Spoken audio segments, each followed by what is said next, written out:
Hi folks, this is Vince with Dad's Gaming Addiction, and today we're going to take a quick look at the Rose King. This game supports 2 players, it's for ages 10 and up, and the average playtime is about 30 minutes. This game is very simple to play. Basically, this is a game about area control. Reminds me a little bit of Go, if you've ever played Go. But anyway, here is the game all set up. I'll explain what all the components do.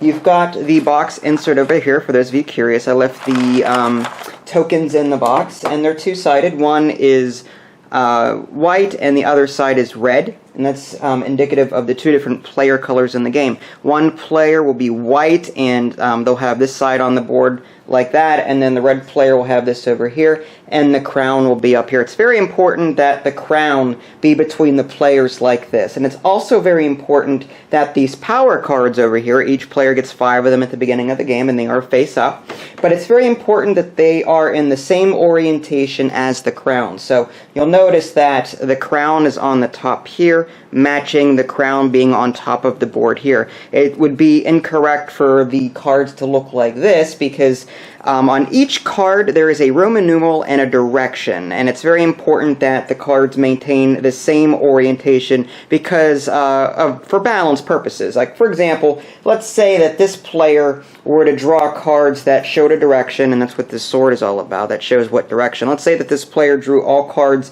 that were, indicative of an up direction. Well, there's enough down direction cards in the deck to offset that, but if these were oriented in the wrong direction, then this player might have all up too, and that actually affects how the crown token moves on the board. So let's just take a quick look at game setup here. The way this is set up, you've got your power deck over here, these power cards. This is shuffled, and each player receives 5 cards face up. Each player also receives 4 of these hero cards. These are special one-time use cards. They don't have any abilities or anything like that, but it allows you to take a specific action that allows you to sort of capture an opponent's token.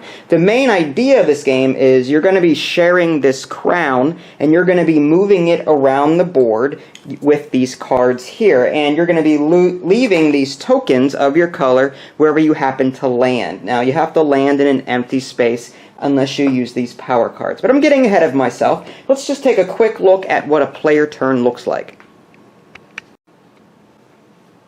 Okay, so on a player's turn, there's 3 things that they can do, and here's a quick look at the manual so you can see it. It's not all that complicated. Here's the front cover, here's the inside, this is game set up here, so it's not all that large, and the rules are very easy to understand, and there's even a chart in the back of the manual for final game scoring. Like I was saying, this game is all about area control, and basically you're trying to create territories on the board of your color and have your tokens be adjacent to each other so that your territory can be bigger. And the larger the territory, the more points you get, which is, what you're aiming for.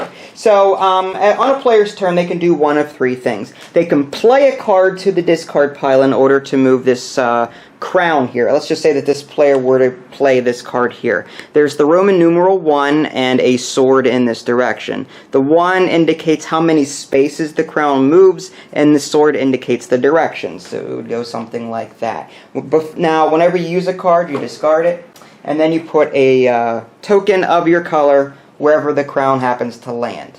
And then it would be the other player's turn. Now, another thing that a player could do on their turn, instead of playing a card, they can take a card from a deck. However, if they already have 5 cards, they can't do that. So let's just say that red were to take their turn, and let's say that he plays this 3 down here, like so. So it would go 1, 2, 3, red token there.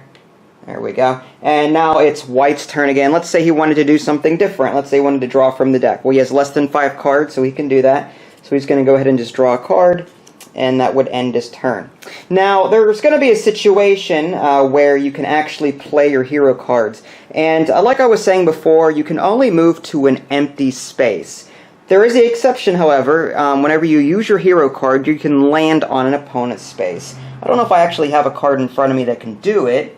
But let me just quickly go through the deck here. Actually, let's just say that at some point the crown ended up here, and there was a white token here. And actually, let's do this. We'll put that there. Okay. And let's just say that there's like a red token. Again, this is just for example purposes.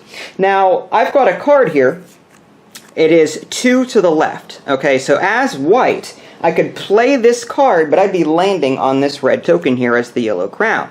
But I can play a hero card along with that. Again, these are one-time use cards. You're going to spend both cards. That goes in the discard pile. This goes into its own discard pile. So I have 3 blue hero cards left. But I can land on top of this and flip this over. And again, the main idea of the game is you're going to be moving this crown around the board, leaving tokens of your color wherever you happen to land. And eventually, there's going to come a point where players can't play any more cards despite the fact they have 5, because maybe the crown is sort of trapped in the corner over here, and it's surrounded by all these tokens, and all the cards they have are like 1 movement point or whatever, and they have no legal moves based on the 5 cards they have available to them. The other way the game can end is whenever these tokens run out completely. So after that, players will take a look at the board and see what score they have. So what they're going to do is, let's just, again, for example purposes, let's create some territories so we can show you what that looks like.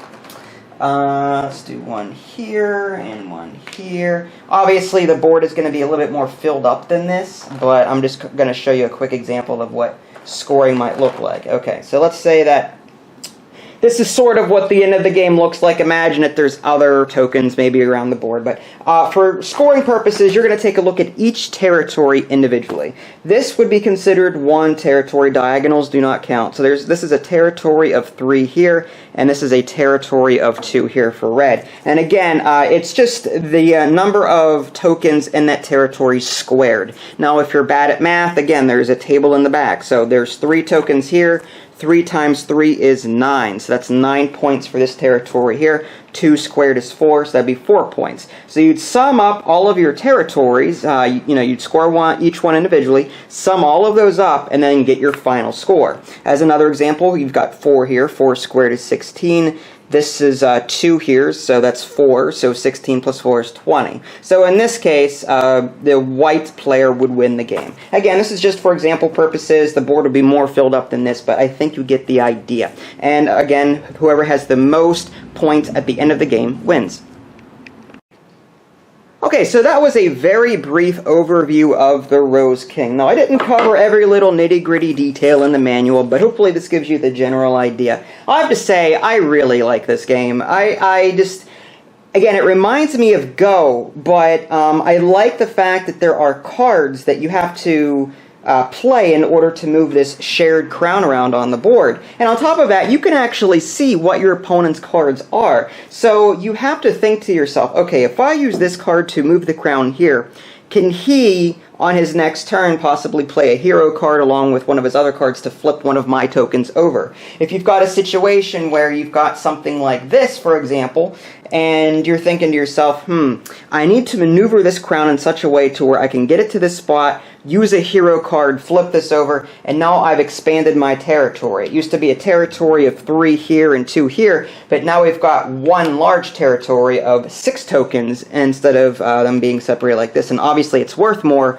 with the more, or the bigger the territory that you have. So I really like the strategy in this game. It's very simple to play. Reminds me of Go, but there's a very big strategic element here, especially because you can see your opponent's cards. So you're going to be going, well, if he does this, then I'm going to do this. It's sort of like playing chess. You can see your opponent's pieces, and you can see your own, but you don't know what they're going to do. So I definitely recommend the Rose King. Based on the press kit that I got, the press sheet, the MSRP is going to be $20. I believe I saw it on Amazon already, so it should be available should you want to buy it, so go check it out. The Rose King, highly recommend it. If you guys want to see gameplay of this, let me know. I'm sure Vinny will be happy to play it with me. If you guys haven't already, subscribe to my YouTube channel and check out my official website, www.dadsgaming.com. This is Vince. Thanks for watching, and I'll catch you next time.